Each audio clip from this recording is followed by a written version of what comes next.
ಇನ್ನು ಕೇಂದ್ರ ಕ್ಯಾಬಿನೆಟ್ನಲ್ಲಿ major surgery ನಡೆಯುತ್ತಾ ಅನ್ನುವ ಪ್ರಶ್ನೆ ಕಾಡ್ತಾ ಇದೆ. ನರೇಂದ್ರ ಮೋದಿ ಅವರ ಕ್ಯಾಬಿನೆಟ್ನಲ್ಲಿ ಬದಲಾವಣೆ ಆಗುವಂತ ಎಲ್ಲ ಸಾಧ್ಯತೆ ಇದೆ. ಅದಕ್ಕೆ ಒಂದಷ್ಟು ಮುನ್ಸೂಚನೆಗಳು ಸಹ ಸಿಗ್ತಾ ಇದೆ ವೀಕ್ಷಕರೇ. ಕೇಂದ್ರ ಕ್ಯಾಬಿನೆಟ್ನಲ್ಲಿ ಮೇಜರ್ ಸರ್ಜರಿ ಅಂದ್ರೆ ಕ್ಯಾಬಿನೆಟ್ ವಿಸ್ತರಣೆಯಾಗುವಂತಹ ಒಂದಷ್ಟು ಸಾಧ್ಯತೆಗಳು ಕಂಡು ಬರ್ತಾ ಇದೆ. ಸ್ವತಃ ರಾಷ್ಟ್ರಪತಿಗಳನ್ನ ಅಮಿತ್ ಶಾ ಅವರು ಭೇಟಿಯಾಗಿರ್ತಕ್ಕಂಥದ್ದು ಇದಕ್ಕೆ ಮತ್ತಷ್ಟು ಪುಷ್ಟಿ ಕೊಡ್ತಾ ಇದೆ. ನಿರ್ಮಲಾ ಸೀತಾರಾಮನ್ ಅವರ ಖಾತೆ ಬದಲಾಗಬಹುದು ಅಂತ ಹೇಳಲಾಗ್ತಾ ಇದೆ. ಅಮಿತ್ ಶಾ ಮತ್ತು ರಾಷ್ಟ್ರಪತಿ ದ್ರೌಪದಿ ಮುರ್ಮು ಅವರ ಭೇಟಿ ಇದೆಯಲ್ಲ, ಇದು ಈ ಪ್ರಶ್ನೆಯನ್ನು ಹುಟ್ಟಾಕ್ತಾ ಇದೆ. ಈ ವಾರಾಂತ್ಯದಲ್ಲಿ ಅಂದ್ರೆ ಈ ತಿಂಗಳ ಅಂತ್ಯದಲ್ಲಿ 29-30 ಈ ಅಂತ್ಯದ ವೇಳೆಗೆ 29 ಅಥವಾ 30ರ ವೇಳೆಗೆ ಕ್ಯಾಬಿನೆಟ್ ಸರ್ಜರಿ ಆಗಬಹುದು ಅನ್ನೋದು. ಇಲ್ಲಿ ಒಂದಷ್ಟು ಜನ ಹೊಸಬರಿಗೆ ಅವಕಾಶ ಸಿಗುತ್ತೆ, ಒಂದಷ್ಟು ಜನರನ್ನ ಸಂಪುಟದಿಂದ ತೆಗಿತಾರೆ ಅಂತ. ಹೊಸ ಸಂಪುಟಕ್ಕೆ ಶಕ್ತಿಕಾಂತ್ ದಾಸ್ ಸೇರ್ಪಡೆಯಾಗುವಂತ ಸಾಧ್ಯತೆ ಇದೆ. ನೋಡಿ, ಯಾರು ಶಕ್ತಿಕಾಂತ್ ದಾಸ್ ಅವರು?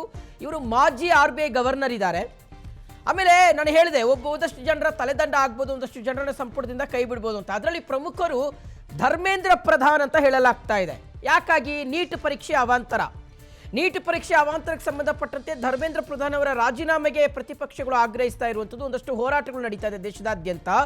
ಹೀಗಾಗಿ ಧರ್ಮೇಂದ್ರ ಪ್ರಧಾನ್ ಅವರನ್ನ ಸಂಪುಟದಿಂದ ಕೈ ಬಿಡಬಹುದು ಅಂತ.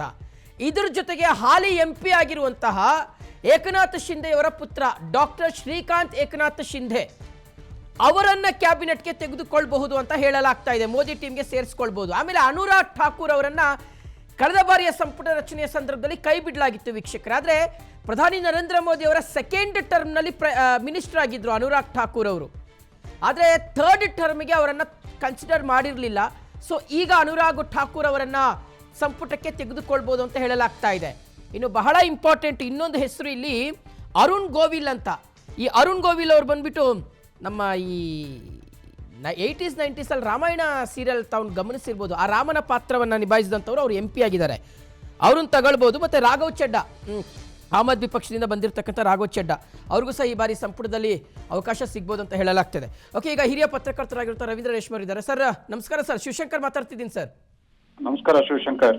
ಸರ್ ಏನ್ ಹೇಳ್ತೀರಿ ಸರ್? ಎಕ್ಸ್ಪಾನ್ಷನ್ ಅಂತ ಹೇಳ್ತಿದ್ದಾರೆ, ಕ್ಯಾಬಿನೆಟ್ ಎಕ್ಸ್ಪಾನ್ಷನ್ ಮೋದಿ ಅವರದ್ದು ಅಂತ. ಏನ್ ಹೇಳ್ಬೋದು ತಾವು? ಖಂಡಿತವಾಗೂ ಕಳೆದ 2 ದಿನಗಳಿಂದ ಮೊದಲು ಪ್ರಧಾನಮಂತ್ರಿ ನರೇಂದ್ರ ಮೋದಿ ಅವರು, ತದನಂತರ ಅಮಿತ್ ಶಾ ಅವರು ರಾಷ್ಟ್ರಪತಿ ಭವನಕ್ಕೆ ಭೇಟಿ ಕೊಟ್ಟು ದ್ರೌಪದಿ ಮುರ್ಮು ಅವರೊಂದಿಗೆ ಚರ್ಚೆ ಮಾಡಿದಾಗ ಈ ಊಹಾಪೋಹಗಳಿಗೆ ರೆಕ್ಕೆ ಪಕ್ಕ ಮೂಡಿ. ಆಮೇಲೆ ಬಹು ನಿರೀಕ್ಷಿತ ಇದು ಕೂಡ. 2 ವರ್ಷಗಳ ಬೇರೆ ಬೇರೆ ಸಚಿವರ ಸಾಧನೆ, ಪರ್ಫಾರ್ಮೆನ್ಸ್ ಇತ್ಯಾದಿ ಕಾರ್ಯವೈಖರಿಯದೆಲ್ಲ ಗಮನಿಸಿರೋ ಮೋದಿ ಅವರು ಸೂಕ್ಷ್ಮವಾಗಿ ತಮ್ಮ ಆಯ್ಕೆಗಳನ್ನ ನಿರ್ಧರಿಸ್ತಾರೆ. ಬಟ್ ತುಂಬಾ ನೀವು ಉಲ್ಲೇಖಿಸದಿರೋ ಒಂದು ಅಂಶ ಯಾವುದು ಅಂತಂದ್ರೆ, ಇತ್ತೀಚೆಗೆ ಪಶ್ಚಿಮ ಬಂಗಾಳದಲ್ಲಿ ನಡೆದಿರೋ ಕ್ರಾಂತಿ, ರಾಜಕೀಯ ಕ್ರಾಂತಿ. ಕರೆಕ್ಟ್. ಅವರು ಆ 20 ಜನ ತೃಣಮೂಲ್ ಕಾಂಗ್ರೆಸ್ ಸಂಸದರೆಲ್ಲ ಬ್ರೇಕ್ ಅವೇ ಗ್ರೂಪ್ ಆಗ್ಬಿಟ್ಟು ಇಂಡಿಯನ್ ಸಿಟಿಜನ್ಸ್ ಪೀಪಲ್ಸ್ ಪಾರ್ಟಿ ಅಂತ ಒಂದು ಹೊಸ ಪಕ್ಷಕ್ಕೆ, ಹೆಸರೇ ಇಲ್ಲದ ಪಕ್ಷ ಜೊತೆಗೆ ಅವರು ಮರ್ಜ್ ಆಗ್ಬಿಟ್ಟಿದ್ದಾರೆ, ವಿಲೀನಗೊಂಡಿದ್ದಾರೆ. ಸೊ ಇದುವರೆಗೂ 1% ಮತ ಗಳಿಸಿದಂತಹ ಪಕ್ಷಕ್ಕೆ ಇದ್ದಕ್ಕಿದ್ದಂತೆ 20 ಜನ ಲೋಕಸಭಾ ಸದಸ್ಯರ ಶಕ್ತಿ ಬಂದಿದೆ. ಹೀಗಾಗಿ ಅವ್ರ ಪೈಕಿ ಯಾರನ್ನಾದ್ರೂ ಒಬ್ಬರನ್ನ ಮಾಡಬಹುದು ಅಂತ ಕಾಣುತ್ತೆ.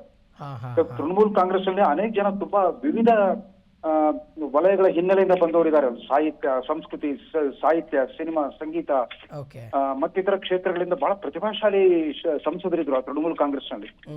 ಈಗ ಬಿಟ್ಟು ಬಂದಿರೋರು ಹಾಗೇನೆ. ಅದ್ರಲ್ಲಿ ಕೆಲವರು ಅಲ್ಲಿ ತೃಣಮೂಲ್ ಕಾಂಗ್ರೆಸ್ ಸರ್ಕಾರದಲ್ಲಿ ಮಂತ್ರಿಗಳು ಆಗಿದ್ರು ಕೆಲವು ಹಿಂದೆ. ಹೀಗಾಗಿ ಅಲ್ಲೊಂದು ಆಗ್ಬೋದು. ಮತ್ತೊಂದು ಅಚ್ಚರಿ ಸೇರ್ಪಡೆ ನಾನ್ ನಿರೀಕ್ಷೆ ಮಾಡ್ತಿರೋದು ಯಾವ್ದು ಅಂತಂದ್ರೆ, ಮೊನ್ನೆ ತಾನೇ ಇಂಡಿ ಮೈತ್ರಿಕೂಟದಿಂದ ದೂರ ಸರಿದಿರೋ ಈ ತಮಿಳುನಾಡಿನ DMK ಆ 22 ಜನ ಈಗ ನ್ಯೂಟ್ರಲ್ ಆಗಿಬಿಟ್ಟಿದ್ದಾರೆ. ಅವ್ರ ಪ್ರತ್ಯೇಕ ಸ್ಥಾನಗಳನ್ನ ಆಗ್ಲೇ ಕೇಳಿ ಪಡ್ಕೊಂಡ್ಬಿಟ್ಟಿದ್ದಾರೆ ಸಂಸತ್ನಲ್ಲಿ.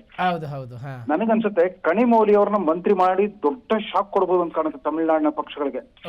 ಹಂಗಾದ್ರೆ ಅದ್ಭುತ ಅನ್ಸುತ್ತೆ ಸರ್. ಯಾಕೆಂತಂದ್ರೆ ಇದು ಆಪರೇಷನ್ ಸಿಂಧೂರದ ನಂತರ ವಿದೇಶಗಳಿಗೆ ಒಟ್ಟು 7 ಸಂಸದರ ನಿಯೋಗಗಳನ್ನು ಕಳಿಸಿದ್ರು ನರೇಂದ್ರ ಮೋದಿ ಅವರು. ಒಂದರಲ್ಲಿ ಕನಿಮೌಲಿ ಅವರು ಇದ್ರು, ಮತ್ತು ಅಲ್ಲಿ ವಿದೇಶಗಳಲ್ಲೆಲ್ಲ ತುಂಬಾ ಅದ್ಭುತವಾಗಿ ಭಾರತ ಸರ್ಕಾರದ ನಿಲುವನ್ನ ಸಮರ್ಥಿಸಿಕೊಂಡಿದ್ರು. ಭಾರತ ಸರ್ಕಾರ ಆಪರೇಷನ್ ಸಿಂಧೂರದ ಮಹತ್ವವನ್ನ, ಅದ್ರ ಅನಿವಾರ್ಯತೆಯನ್ನ ಬಹಳ ಮನವರಿಕೆ ಮಾಡ್ಕೊಂಡಂಗೆ ಎಲ್ಲರೂ ನಿಜವಾದ ಒಬ್ಬ ರಾಷ್ಟ್ರಭಕ್ತಿ ತರ ಮಾತಾಡಿದ್ರು ಅವಾಗ. ಸೊ ಇವಾಗ ಬದಲಾದ ಸನ್ನಿವೇಶದಲ್ಲಿ ರಾಹುಲ್ ಗಾಂಧಿ ಅವರಿಗೆ ದೊಡ್ಡ ಶಾಕ್ ಕೊಡ್ಬೇಕು ಅಂತಂದ್ರೆ ಅವರು ಒಂಥರ ಮಿತ್ರದ್ರೋಹ ಮಾಡಿ ಬಂದಿರೋ ಪಕ್ಷದ ಒಬ್ಬ ಪ್ರತಿನಿಧಿಗೆ ಅವರು ಅವಕಾಶ ಕಲ್ಪಿಸಿಕೊಟ್ರು ಕೊಟ್ಬಿಡೋದು. ಸರಿ ಸರ್. ಆಮೇಲೆ ಸರಿ ಹೇಳಿ ಸರ್ ಸಾರಿ. ಅದರಿಂದ ತಮಿಳುನಾಡಿನಲ್ಲಿ ಒಂದು ಹೊಸ ಸಂಚಲನ ಬರ್ಲಿಕ್ಕೆ ಸಾಧ್ಯವಾಗುತ್ತೆ. ಆಮೇಲೆ ಈ ನಾವು ಯೋಚನೆ ಮಾಡ್ಬೇಕಾದ್ರೆ ಕರ್ನಾಟಕದಿಂದ ಯಾರನ್ನ ಬಿಡ್ತಾರೆ, ಯಾರನ್ನ ತಗೊಳ್ತಾರೆ ಅಂತ. ಹಾ, ಯಾಕಂದ್ರೆ ಕರ್ನಾಟಕದಿಂದ ಈಗ ನನಗೆ ತಿಳಿದು ಬಂದಿರೋ ಮಾಹಿತಿ ಪ್ರಕಾರ ಪ್ರಹ್ಲಾದ್ ಜೋಶಿ ಮತ್ತು ಶೋಭಾ ಕರಂದ್ಲಾಜೆ ಅವ್ರನ್ನ ಬದಲಾಯಿಸಬಹುದು ಅಂತ, ಅವ್ರನ್ನ ಪಕ್ಷದ ಕೆಲಸಕ್ಕೆ ವಹಿಸ್ಬಿಟ್ಟು. ಯಾಕಂದ್ರೆ ಕರ್ನಾಟಕದಲ್ಲಿ ಪಕ್ಷದ ಸಂಘಟನೆ ಕುಮಾರಸ್ವಾಮಿ ಅವ್ರದ್ದು ಏನಾಗ್ಬೋದು? ಕುಮಾರಸ್ವಾಮಿ ಅವರು ಮುಂದುವರಿತಾರೆ. ಅಲ್ಲಿ JDS ಸಹಭಾಗಿತ್ವ ಅವ್ರಿಗೆ ಬಹಳ ಅನಿವಾರ್ಯ. ಆಮೇಲೆ ದೇವೇಗೌಡರನ್ನ ತುಂಬಾ ಆದರದಿಂದ ಗೌರವಿಸ್ತಾರೆ ನರೇಂದ್ರ ಮೋದಿ ಅವರು. ಇತ್ತೀಚೆಗೆ ತಾನೇ ಅವ್ರಿಗೆ ರಾಜ್ಯಸಭಾ ಸದಸ್ಯತ್ವ ಮತ್ತೆ ಕೊಡ್ಲಿಲ್ಲ. ಅದರಿಂದ ಈ ಸಂದರ್ಭದಲ್ಲಿ ಇವ್ರನ್ನು ಸಚಿವ ಸಂಪುಟದಿಂದ ತೆಗೆಯೋದು ಬಹಳ ಒಂದು ದೊಡ್ಡ ಪ್ರಮಾದ ಆಗ್ಬಿಡುತ್ತೆ. ಯಾವುದೇ ಕಾಣಿಸುವಂತ ಕೆಲಸ ನನ್ನ ನಿರೀಕ್ಷೆ ಅವರಿಬ್ಬರ ನಡುವಿನ ಇಕ್ವೇಶನ್ಸ್ ನೋಡಿದ್ರೆ.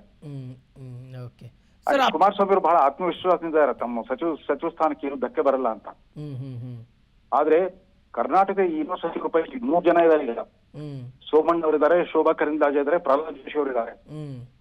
ಇವ್ರು 3ರಲ್ಲಿ ಕನಿಷ್ಠ 2ರನ್ನ ಬದಲಾಯಿಸ್ತಾರೆ ಅನ್ನೋ ಮಾತುಗಳು ಕೇಳಿ ಬರ್ತಾ ಇದೆ.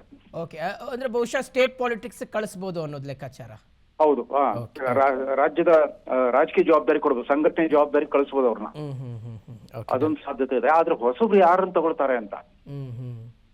ಕರ್ನಾಟಕದ ಬಿಜೆಪಿ ಇತ್ತೀಚಿನ ವಿದ್ಯಮಾನಗಳ ಬಗ್ಗೆ ಬಹಳ ಬೇಸರ ಇದೆ ವರಿಷ್ಠರಿಗೆ. ಹೌದು. ಹಾಗಾಗಿ ಎಂಥವ್ರಿಗೆ ಪ್ರಾತಿನಿಧ್ಯ ಕೊಟ್ರೆ ಮುಂದೆ 2028ರ ವಿಧಾನಸಭಾ ಚುನಾವಣೆ ಅಷ್ಟೊತ್ತಿಗೆ ಪಕ್ಷ ಮತ್ತೆ ಪುನಶ್ಚೇತನಗೊಳ್ಳಬಹುದು ಅಂತ ಆ ಲೆಕ್ಕಾಚಾರದಲ್ಲಿ ಇದ್ದಾರೆ ಅವರು. ಆಮೇಲೆ ಉಳಿದಂತೆ ಅನುರಾಗ್ ಠಾಕೂರ್ ತುಂಬಾ ಪ್ರತಿಭಾಶಾಲಿ ನಾಯಕ ಅವರು. ಅವರು ಹಿಮಾಚಲ ಪ್ರದೇಶದಿಂದ ಬರ್ತಾ ಇದ್ರು. ಆದ್ರೆ ಜೈತ್ ನಡ್ಡಾ ಅವರು ರಾಷ್ಟ್ರೀಯ ಅಧ್ಯಕ್ಷರು ಮತ್ತು ಕೇಂದ್ರ ಸಚಿವರಾಗಿದ್ರಿಂದ ಇವ್ರಿಗೆ ಸ್ಥಾನ ಸಿಕ್ಕಿರಲಿಲ್ಲ ಕಳೆದ ಸಾರಿ ಸಚಿವ ಸಂಪುಟ ರಚನೆ ಆದಾಗ 2024ರಲ್ಲಿ. ಈಗ ಮತ್ತೆ ಅನುರಾಗ್ ಠಾಕೂರ್ ಖಂಡಿತವಾಗಿ ಅವ್ರಿಗೆ ಈ ಸಾರಿ ಮೇಲ್ಬಡ್ತಿ ಸಿಗ್ಬೋದು. ಹಿಂದೆ ರಾಜ್ಯ ಸಚಿವರಾಗಿದ್ರು, ಹಣಕಾಸು ರಾಜ್ಯ ಸಚಿವರಾಗಿದ್ರು. ಈಗ ಬಹುಶಃ ಅವ್ರಿಗೆ ಮೇಲ್ಬಡ್ತಿ ಸಿಗ್ಬೋದು. ಅನುರಾಗ್ ಠಾಕೂರ್ ತುಂಬಾ ಪ್ರತಿಭಾಶಾಲಿ, ಸಂಸದೀಯ ಪಟು ಮತ್ತು ಸಾಕಷ್ಟು ಹೋಮ್ವರ್ಕ್ ಮಾಡ್ಕೊಂಡಿರ್ತಾರೆ. ಅವ್ರ ಭಾಷೆ, ಸಂವಹನ ಎಲ್ಲದರಲ್ಲೂ ತುಂಬಾ ಚೆನ್ನಾಗಿದೆ. ಆಮೇಲೆ ನನ್ನ ಮತ್ತೊಂದು ನಿರೀಕ್ಷೆ ಏನಂದ್ರೆ ಈ ಸಾರಿ ಜಾರ್ಖಂಡ್ ನ ನಿಶಿಕಾಂತ್ ದುಬೆ ಅವರಿಗೆ ಸ್ಥಾನ ಕೊಡ್ಬೋದು ಅಂತ ಕಾಣುತ್ತೆ. ಲೋಕಸಭೆಯ ಪ್ರತಿಯೊಂದು ಕಲಾಪದಲ್ಲೂ ಕೂಡ, ಪ್ರತಿಯೊಂದು ಅಧಿವೇಶನದಲ್ಲೂ ಕೂಡ ಆಳು ಪಕ್ಷದ ಪರವಾಗಿ ಚರ್ಚೆ ಶುರು ಮಾಡೋದೇ ನಿಶಿಕಾಂತ್ ದುಬೆ. ತುಂಬಾ ಚೈತನ್ಯಶಾಲಿ ಸಂಸದ ಮತ್ತು ಸಾಕಷ್ಟು ತಿಳುವಳಿಕೆ, ಮಾಹಿತಿ ಎಲ್ಲ ಸಂಗ್ರಹ ಮಾಡಿರ್ತಾರೆ, ವಾಕ್ಚಾತುರ್ಯ. ಆಮೇಲೆ ಸುಮಾರು 5 ಬಾರಿ ಅವ್ರು ಗೆದ್ದು ಬಂದಾರೆ ಅಲ್ಲಿಂದ, ಜಾರ್ಖಂಡ್ ನಿಂದ. ಸೊ ಇವತ್ತು ಜಾರ್ಖಂಡ್ ನಲ್ಲಿ ಕೂಡ ಅಲ್ಲೂ ಸ್ಥಿತ್ಯಂತರಾಗಿದೆ ಇತ್ತೀಚೆಗೆ. ಜಾರ್ಖಂಡ್ ಮುಕ್ತಿ ಮೋರ್ಚಾ ಸ್ವಲ್ಪ ಇಂಡಿ ಮೈತ್ರಿಕೂಟದಿಂದ ದೂರ ಸರಿದಿದೆ. ಮೊನ್ನೆ ಇಂಡಿ ಮೈತ್ರಿಕೂಟ ಸಭೆಗೂ ಅವ್ರು ಯಾರು ಬರ್ಲಿಲ್ಲ. ಆಮೇಲೆ ಕಾಂಗ್ರೆಸ್ ಅಭ್ಯರ್ಥಿನ ಸೋಲ್ಸ್ಬಿಟ್ರು. ಮೊನ್ನೆ ರಾಜ್ಯಸಭಾ ಚುನಾವಣೆಯಲ್ಲಿ ಕ್ರಾಸ್ ವೋಟಿಂಗ್ ಮಾಡ್ಬಿಟ್ಟು ಕಾಂಗ್ರೆಸ್ ಅಭ್ಯರ್ಥಿಯನ್ನು ಸೋಲ್ಸ್ಬಿಟ್ರು ಕೂಡ. ಹೀಗಾಗಿ ಅಲ್ಲಿ ಜಾರ್ಖಂಡ್ ನಿಂದ ನಿಶಿಕಾಂತ್ ದುಬೆ ಅಥವಾ JJM ಪಕ್ಷದ ಯಾರಾದ್ರೂ ಒಬ್ಬರಿಗೆ ಸ್ಥಾನ ಕೊಟ್ಬಿಡ್ಬೋದು. ಪ್ರಮಾಣದ ರಾಜಕೀಯ ಮರುಹೊಂದಾಣಿಕೆ ಆಗೋ ಸಾಧ್ಯತೆ ಇದೆ ಸರ್. ಇನ್ನೊಂದು ಸರ್, ಈ ಮುಂದಿನ ಎಲೆಕ್ಷನ್ ಅಂದ್ರೆ ಇನ್ನು ಮಾರ್ಚ್ ಇದೆ ಅದು, ಬಟ್ ಅದೇನೊಂದು ಇದ್ರ ಮೇಲೆ ಪರಿಣಾಮ ಬೀರ್ಬೋದಾ ನೆಕ್ಸ್ಟ್ ಅಪ್ಕಮಿಂಗ್ ಎಲೆಕ್ಷನ್ಸ್ ವಿಚಾರಗಳು? ಅವು ಎಲ್ಲವನ್ನು ಅವರೆಲ್ಲ ತುಂಬಾ ಇಬ್ಬರಿಗೂ ಬಹಳ ದೂರದರ್ಶಕದ ಲೆಕ್ಕಾಚಾರಗಳಿರುತ್ತೆ, ಅಮಿತ್ ಶಾ ಮತ್ತು ನರೇಂದ್ರ ಮೋದಿ. ಈಗ ಅವ್ರಿಗೆ ಪಶ್ಚಿಮ ಬಂಗಾಳದಲ್ಲೇನೋ ಸುಭದ್ರ ಸರ್ಕಾರ ಬಂತು, ಬಟ್ ಲೋಕಸಭೆಯಲ್ಲಿ ಪ್ರಾತಿನಿಧ್ಯವನ್ನ ಬಲಪಡಿಸ್ಬೇಕು ಅವ್ರೀಗ. ಬರೀ 12 ಜನ ಮಾತ್ರ ಇದ್ರು ಸಂಸದರು. ಈಗ 20 ಜನ ಅನಾಯಾಸವಾಗಿ ಬಂದ್ಬಿಟ್ರು ಈ ಕಡೆ. ಅವ್ರು ಬಹಿರಂಗವಾಗಿ ಬೆಂಬಲನೂ ಸೂಚಿಸ್ಬಿಟ್ಟಿದ್ದಾರೆ NDAಗೆ.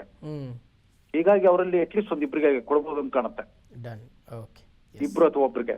ಆದ್ರೆ DMK ಅವ್ರು ಏನಾದ್ರು ಪ್ರಾತಿನಿಧ್ಯ ಕೊಟ್ರೆ ಅದು ದೊಡ್ಡ ಸಂಚಲನ ಮೂಡಿಸೋದು. ದಕ್ಷಿಣ ಭಾರತದ ರಾಜಕಾರಣದಲ್ಲಿ ಒಂದು ಹೊಸ ತಿರುವು ಪಡ್ಕೊಂಡಾಗುತ್ತೆ. ಆಮೇಲೆ ಇವರು ನಿರ್ಮಲಾ ಸೀತಾರಾಮನ್ ಒಂಥರ ದಾಖಲೆ ಸ್ಥಾಪಿಸಿದ್ರು. ಸ್ವತಂತ್ರ ಭಾರತ ಇತಿಹಾಸದಲ್ಲಿ ಯಾವತ್ತೂ ಒಬ್ಬ ಮಹಿಳೆಗೆ ಇಷ್ಟು ಸುದೀರ್ಘ ಕಾಲ ಹಣಕಾಸು ಇಲಾಖೆಯನ್ನು ಒಪ್ಪಿಸಿದ್ದು ದೊಡ್ಡ ದಾಖಲೆನೇ ಅದು. ಅದಕ್ಕೂ ಪೂರ್ವದಲ್ಲಿ ಅವರು ಕಾಮರ್ಸ್ ಮಿನಿಸ್ಟರ್ ಆಗಿದ್ರು, ವಾಣಿಜ್ಯ ಇಲಾಖೆಯನ್ನು ಕೊಟ್ಟಿದ್ರು. ಇದೀಗ ಈ ಶಿಕ್ಷಣ ಖಾತೆಯನ್ನು ಬಹಳ ಅವರ ವ್ಯಕ್ತಿಗತವಾಗಿ ತುಂಬಾ ಪ್ರಾಮಾಣಿಕತೆ, ಶುದ್ಧ ಹಸ್ತ ಮತ್ತು ಅವರು ಕೂಡ ಬಹಳ ಚತುರ ಆಡಳಿತಗಾರ್ತಿ ಅನ್ನೋದು ಕೂಡ ಸಾಬೀತು ಮಾಡ್ಬಿಟ್ಟಿದ್ದಾರೆ.